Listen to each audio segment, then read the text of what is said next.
তখন আমার মনে হইল আমি যদি একটু প্রেম করতে পারতাম, তখন এই বলে আমি চুপচাপ বসে থাকলাম। কিছু সময় পরে ওই সেই পাশের মেয়েটি কি করলো জানেন? জানেন না? তাহলে আমি বলি দেখি। সেই মেয়েটি আমার তিনটি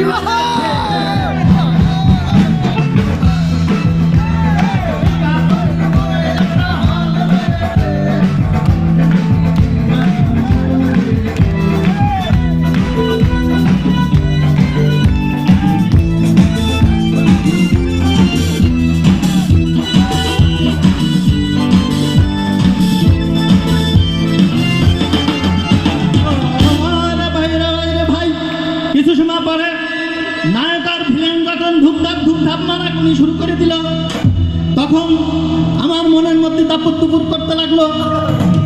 তখন আমি চিন্তা করলাম এখন কি করা যায়। তখন হঠাৎ সেই মেয়েটি কি করলো জানেন? জানেন না? এখন কাছে তো কেউ নেই, আমি দেখাবো কিভাবে? একজন আসেন, আসেন। তারপরে করলো কি, সেই মেয়েটি এসে আমায়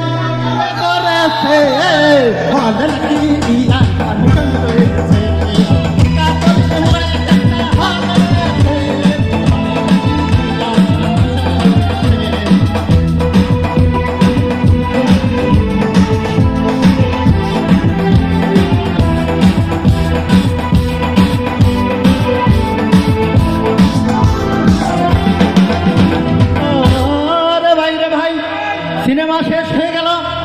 তখন হল থেকে বেরোলাম। মেয়েটি আমাকে বললো, ডার্লিং খুব ক্ষুধা পেয়েছে। কাছে দেখলাম মোস্তফা হোটেল।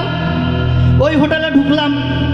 খাওয়া দাওয়ার পরে হোটেলের বয় 200 টাকার একটা বিল এনে দিল।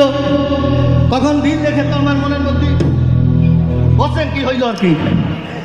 সেই মেয়েটি যখন বলল যে এখন চলে যাই, বিলটা দেখে আমার মাথা ঘুরে